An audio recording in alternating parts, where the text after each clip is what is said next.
श्री कृष्ण के द्वारा आत्मा की अमरता का ज्ञान सुनकर अर्जुन के मन में शांति तो आई, लेकिन उनके हृदय में अब भी एक गहरी उलझन बाकी थी।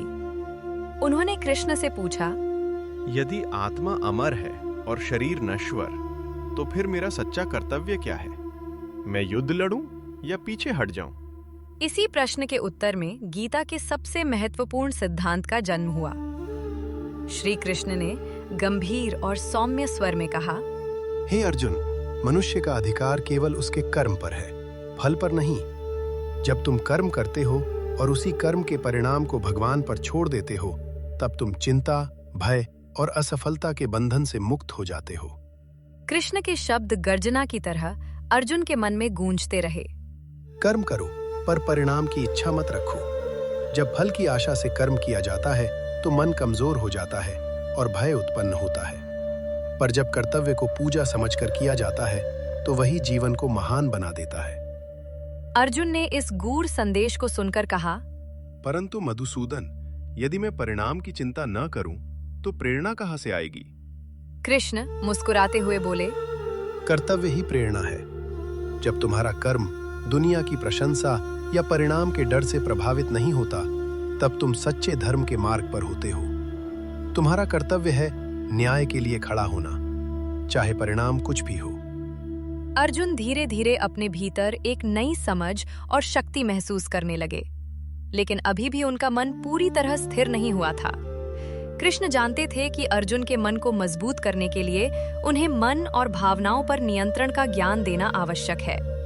श्री कृष्ण ने उनके मन की स्थिति को समझते हुए कहा, हे अर्जुन, मनुष्य का सबसे बड़ा मित्र भी उसका मन है और सबसे बड़ा शत्रु भी। उन्होंने समझाया कि जब मन भय, क्रोध, मोह, लोभ और अहंकार से घिर जाता है, तब वह मनुष्य को अधर्म और भ्रम की ओर ले जाता है। लेकिन वही मन यदि संयम, धैर्य और संभाव में स्थिर हो जाए, तो वह मनुष्य को सफलता और शांति के शिखर तक पहुंचा सकता है।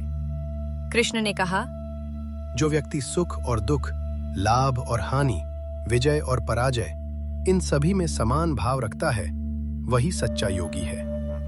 उन्होंने अर्जुन को बताया कि इंद्रियों पर नियंत्रण और मन की स्थिरता ही वास्तविक शक्ति है। जब मनुष्य अपनी इच्छाओं का दास बन जाता है तो उसका विवेक नष्ट हो जाता है। इच्छा से क्रोध उत्पन्न होता है, क्रोध से भ्रम और भ्रम से बुद्धि का नाश होता है। इसलिए अपने मन को वश में करो, उसे आत्मा की शक्ति से जोड़ो। अर्जुन ध्यानपूर्वक कृष्ण के वचनों को सुन रहे थे। उन्हें समझ आने लगा कि युद्ध बाहर से पहले भीतर लड़ा जाता है। यदि मन स्थिर है तो कोई भी परिस्थिति मनुष्य को हिला नहीं सकती।